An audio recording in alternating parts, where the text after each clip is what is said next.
If you don't propose by Friday, I'm taking his offer, she said about her ex. I replied, let me buy the ring first. Then I changed the locks and packed her things while she was meeting her ex to turn him down. She came home to boxes and a note. Seems there are no offers anymore. Hey viewers, before we move on to the video, please make sure to subscribe to the channel and hit the like button if you want to see more stories like this. Thanks. The garlic was sizzling in the pan, releasing that warm, nutty aroma that always felt like the official scent of our home. Her home, too, for the last 3 years. I was making her favorite, chicken piccata with extra capers, the way she'd raved about after our first anniversary dinner. A bottle of the nice Pinot Grigio she liked was breathing on the counter. It wasn't a special occasion. That was the point. I wanted it to be a Tuesday special occasion, the kind that says, I love our ordinary life, and I love you in the middle of it. My phone buzzed with a calendar reminder I'd set months ago. Book surprise weekend, Blue Ridge Cabins? I smiled. That was the plan. Not a proposal. We'd talked about marriage, sure, in that vague someday way. I was saving, she was building her career. It felt like a team effort. A cabin weekend, with hiking and no cell service, was my next move. A reminder that us was the main event, not just a prelude to some bigger production. I heard her key in the lock at 7:15, right on time. Something smells amazing, she called out, her voice bright. My heart did its usual, stupid little lift. I was wiping my hands on a towel, turning to greet her, the words, welcome home, stranger, on my lips. They died there. She breezed in, but not towards me for a kiss. She dropped her leather tote onto the sofa with a definitive thud, kicked off her heels with more force than necessary, and stood there in the middle of our living room, facing me. She was still in her work blouse and skirt, but her posture was all wrong. It was rigid, expectant, not the soft, tired slump of someone coming home. This was the posture of someone walking into a meeting they intended to dominate. We need to talk, she said. Her voice had lost its bright edge. It was calm, chillingly level. Okay, everything all right? I asked, the towel forgotten in my hands. I made piccata. This is more important than dinner. She took a breath, as if steeling herself to deliver a difficult but necessary performance review. Mark is back in the city. A cold trickle started in my stomach. Mark, the ex-boyfriend, the one from before me, the almost fiancé whose picture still occasionally lurked in the deep archives of her social media. The lawyer, the one with the generational wealth and the killer pedigree, as she'd once, drunkenly and regretfully, compared. Okay, I said slowly. And he's made it clear he wants me back. He's had his epiphany. Says he was an idiot to let me go. A flicker of something, pride, crossed her face.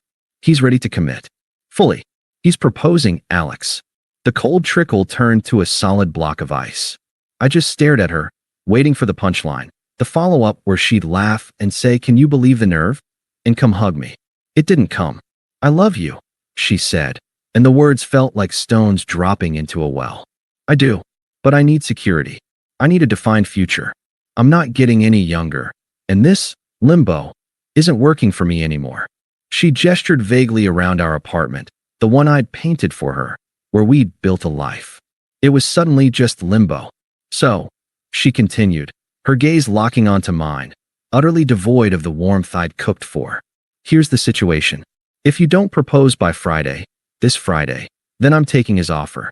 It's that simple. The air left the room. The sizzle from the pan behind me sounded obscenely loud. His offer. She said it like she was comparing two job positions. Benefits package A versus benefits package B. I was the internal candidate. Mark was the external hire with a fancier title. Let me get this straight, I said, my own voice sounding strangely calm, detached, like it was coming from someone else. You're giving me a deadline. A 4-day deadline. To propose. Or you go back to Mark. Don't make it sound so crude, she snapped, a flash of irritation breaking her cool facade. I'm just finally being honest about what I need. He is offering me certainty. He is offering me a ring. Why aren't you? Is it? She paused, tilting her head, and the next words were delivered with surgical precision. Is it because you're not sure about me? Is that what this waiting has been about? And there it was. The masterpiece of the manipulation. Her betrayal. Keeping in touch with an ex, entertaining his offer, and now presenting this grotesque ultimatum, was somehow being reframed as my failure. My lack of commitment was forcing her hand. The chicken piccata, the saved cabin money, the 3 years of showing up, all of it was being entered into evidence as proof of my hesitation. I looked at her, really looked. At the woman I thought I knew. I saw no panic, no grief, no fear of losing me. I saw the smug calculation of someone who believed they held all the cards. She thought she'd force my hand. She thought the fear of losing her to Mark would make me drop to one knee right there in the kitchen. The ice in my core didn't melt. It crystallized, forming a clear, hard lens through which I saw everything with perfect, terrible clarity. This wasn't love. This was a transaction. And I had just been informed I was in a bidding war I never agreed to enter. The confusion and pain were there, screaming in the back of my head, but something louder and quieter overpowered them. A profound, settling silence. The silence of a decision being made. I didn't yell. I didn't beg. I didn't ask how she could do this. I simply looked at the woman issuing the ultimatum, and the last flicker of warmth I felt for her guttered and died. She misread my silence. She saw contemplation, not condemnation. A little of the tension left her shoulders.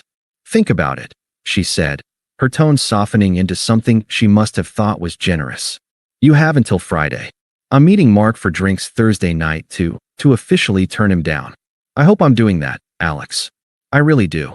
She gave me a small, expectant smile, then turned and walked toward the bedroom, leaving me alone with the smell of burning garlic and the echoing silence of my own shattered understanding. The cozy Tuesday was gone. In its place was a countdown, and I knew, with absolute certainty, that when it reached 0, her world was going to implode. I just wouldn't be in the blast radius. I didn't sleep. I lay on my back in the dark, staring at the ceiling I'd helped paint a soft sea salt gray because she'd seen it in a magazine. The silence in the apartment was no longer comfortable. It was accusatory. Every familiar creak of the floorboards, the hum of the refrigerator, felt like it was whispering the same thing. You were a placeholder. A bid in an auction you didn't know was happening. The pain was there, a dull, heavy ache in my chest, but it was strangely distant. It was drowned out by a louder, clearer signal, a cold, humming clarity. The transaction was complete. She had presented her terms. My love, my loyalty, our shared history, they were not currencies she valued. The only currency was a ring and a deadline. By framing it as an offer, she had reduced 700 days of shared life to a financial negotiation. Mark's offer was better.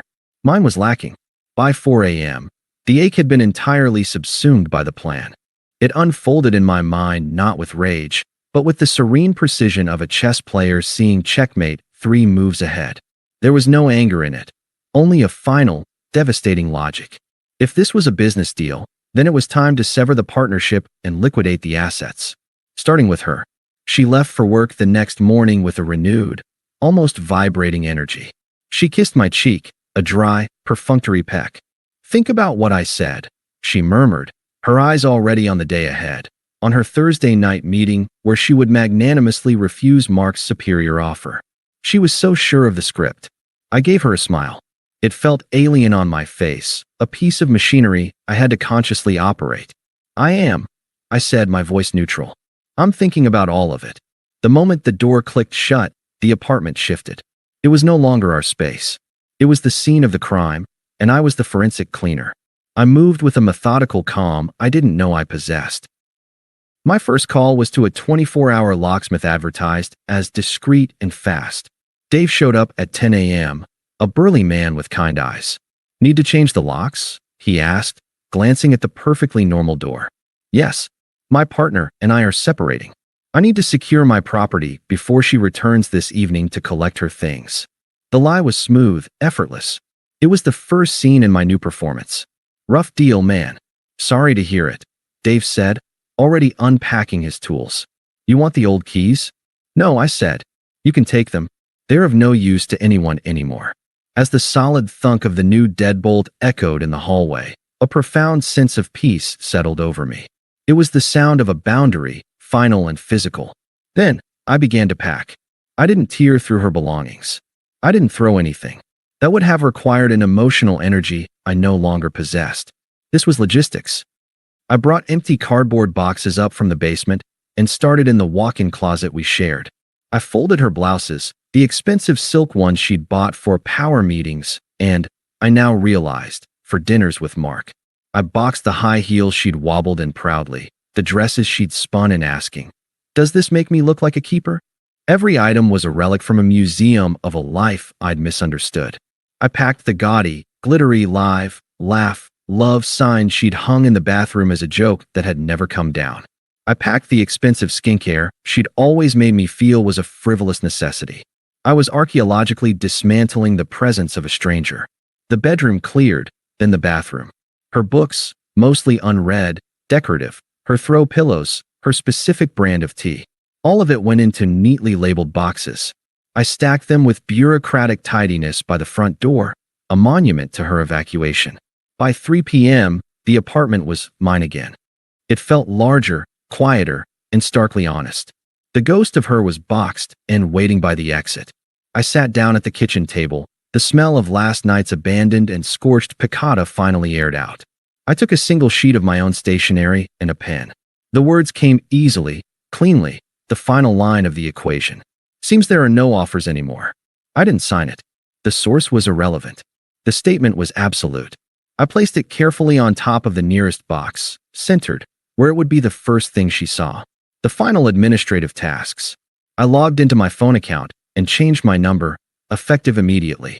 I went through my social media, not with drama, but with the bored efficiency of deleting spam. Block, remove, unfriend. I created a new email filter. Any message containing her name would be automatically archived, unread. It wasn't rage. It was system maintenance. As the sun began to lower, casting long, sharp shadows across the clean floors of my silent apartment, I made one last pass. I poured myself a glass of water, not the Pinot Grigio. I sat in the living room chair that had always been mine, and I waited not for her, but for the feeling. It came as the streetlights outside flickered on. It wasn't happiness. It wasn't triumph. It was a vast, empty, and perfectly pristine silence.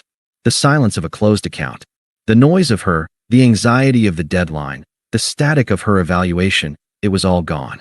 In its place was a quiet, so deep I could hear the future breathing again. I knew she was across town, probably preening, rehearsing her delicate, regretful speech for Mark. "I'm so sorry, it's just not the right time." My current partner has finally stepped up. She was playing the lead in her romantic drama, unaware the theater had already been dismantled around her. I finished my water, washed the glass, and put it away. My movements were calm, routine. The performance was over. There was no audience left. There was only me, in a quiet apartment, with a locked door and a future that was mine alone to define. The countdown to Friday hadn't spurred me to a jewelry store. It had propelled me to a freedom so complete it was indistinguishable from silence. The silence held for exactly 27 hours. It was a deep, nourishing thing.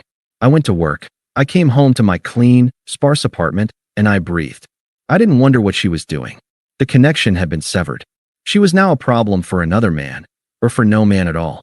It was not my concern. My phone, with its new number, remained quiet. But the digital world she'd once inhabited began to scream on my behalf. The first breach came at 8:17 p.m. on Thursday. A notification popped up on my laptop, a preview from an old email account I hadn't yet fully decommissioned. From Qley. Subject: "What is this?" Alex. I'm at the door. My key doesn't work. Where are my things? This isn't funny. Call me now. I deleted it without opening. The theater, however, had its curtain forcibly raised. The script she'd written was in tatters, and her performance became unhinged. My old phone number, now disconnected, must have been flooded. But my voicemail, which I accessed remotely out of morbid, clinical curiosity, became a museum of her unraveling. Voicemail 1, Thursday, 8:43 p.m. Her voice was sharp, all entitlement and fury. "Alex, pick up. This is insane. Did you change the locks? Where's all my stuff? I just had the most humiliating night of my life, and I come home to this? Call me back. Fix this." A clatter, like a phone being juggled.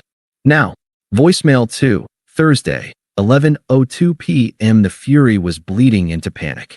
The crisp professional tone was gone, replaced by a warbling confusion. Okay. I'm at my sister's. I don't understand. What did you do? Mark.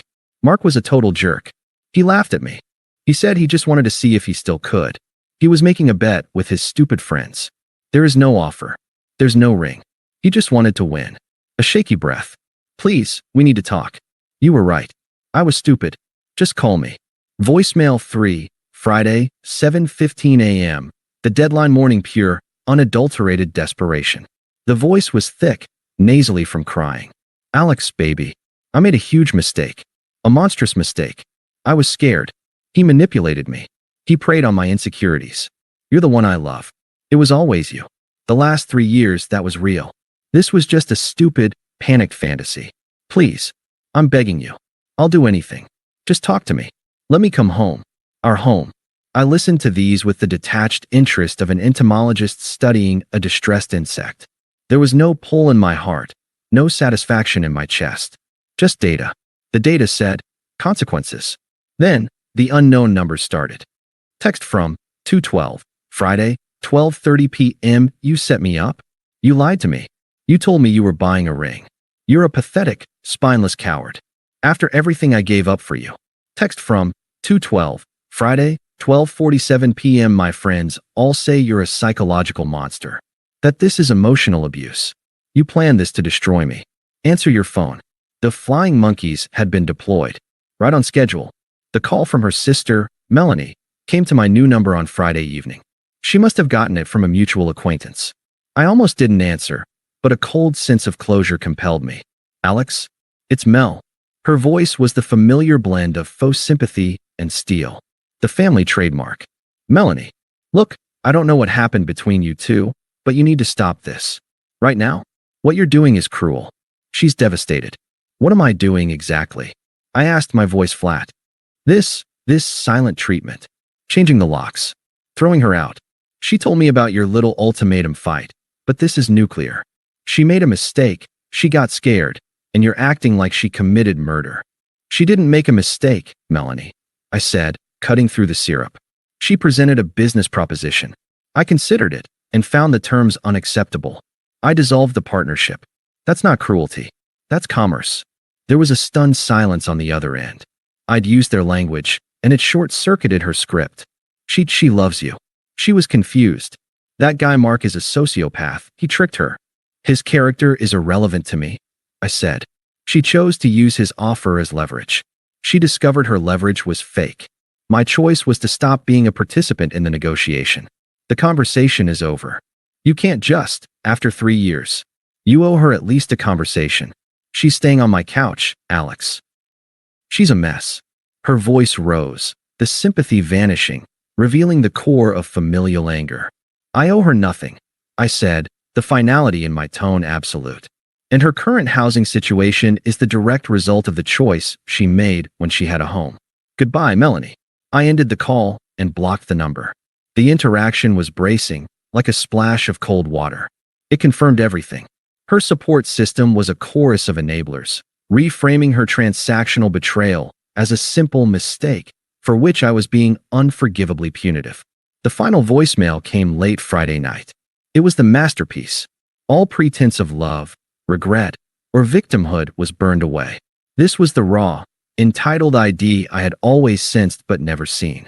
Voicemail 4, Friday, 11:59 p.m. The voice was a guttural snarl, ragged with tears and venom. You think you're so smart. You think you won. You're a nobody. A boring, predictable nobody with a quiet life in a stupid apartment. Mark was right about you. He said you were a placeholder. A comfortable chair to sit in until something better came along. And you know what? He was right. I was settling for you. I was giving you a chance to be more, and you failed. You failed so spectacularly you couldn't even be a man and face me. You just ran and hid like a little boy. You will die alone in that apartment, and no one will care. I hope you're happy with your win. You've won a life of nothing. There was a crashing sound, then a muffled sob that quickly morphed into a shriek of pure rage before the call disconnected. I saved that one, not out of pain, but as a reference document. A receipt. This was the authentic product, stripped of all packaging. The love, the future, the partnership, it had all been the packaging. This snarling, spiteful creature on the recording was what I had actually been building a life with. I listened to it once, then closed the laptop. The silence in my apartment welcomed me back, deeper and more complete than before. The drama was outside now, rattling the windows of other people's lives. The countdown to Friday was over. She had taken her offer and found it was worthless. My peace was no longer just the absence of noise. It was the presence of a profound, unshakable truth. I had not run. I had not hidden. I had simply looked at the terms of the deal and walked away from the table. And now, listening to the echoes of the chaos I'd left behind, I felt the first genuine smile in days touch my lips. It was the smile of a man who had finally heard the quiet and found it was all he ever wanted. 3 months of silence is a powerful thing. It isn't empty, it's constructive. I filled mine with the gym, with finally reading the books on my shelf, with learning how to make more than just piccata. I'd reconnected with friends I'd gently sidelined during the wee years. My apartment, once a stage for a performance, was now simply a home. The boxes by the door were a distant memory, donated to a charity pickup a week after I'd stacked them. I'd kept nothing. The Saturday farmers market was my new ritual. Qley had always hated it. The crowds, the hippie vibes, the lack of air conditioning. For me, it was a weekly immersion in uncomplicated life. The smell of ripe peaches and fresh bread, the cheerful noise, the simple commerce of goods for cash. No hidden emotional contracts. I was at the coffee cart with my friend Jamie, a college buddy I'd rekindled with. We were debating the merits of sourdough versus rye, holding our cups, soaking in the morning sun. I was relaxed, laughing at one of his terrible puns. I looked well, rested, healthy, present. I felt the stare before I saw her. A familiar, prickling intensity cutting through the crowd's benign buzz. My eyes tracked to the source. Qley stood by a stall selling candles, 10 yards away. She looked like a photograph left in the rain. Her hair, usually sleek, was pulled into a messy bun, strands escaping. She wore sunglasses, but even from a distance, I could see the tension in her jaw, the sharp slope of her shoulders. She wore yesterday's jeans and a faded sweatshirt I didn't recognize. The vibrant, curated woman who issued ultimatums was gone, replaced by someone thinner, harder, bleached by stress. Our eyes met. She flinched, as if my gaze was a physical touch. I held it for a second, my expression not changing, then deliberately turned back to Jamie, finishing our conversation. I didn't hurry it. I gave her the full, excruciating minute of watching me exist happily without her. "I've got a situation at 10 o'clock, I said to Jamie, my voice low and even. "Give me 5. "The X," he murmured, following my subtle glance. "The ghost," I corrected. "I'll be right back." As I turned, she was already weaving through the crowd toward me, a determined, desperate energy in her movement. She stopped a few feet away, close enough that I could see the fine lines of fatigue around her mouth, the chip in her nail polish. "Alex." My name was a plea and an accusation all at once. "Qley." I nodded. My tone was the same one I'd used with a vaguely familiar colleague. "Can we, please just talk? For 5 minutes. Not here. Somewhere. Please." Her words tumbled out, rehearsed and frantic. She clutched a reusable market bag like a lifeline. "I've been through hell. Absolute hell. Mark, he was a con man. A liar.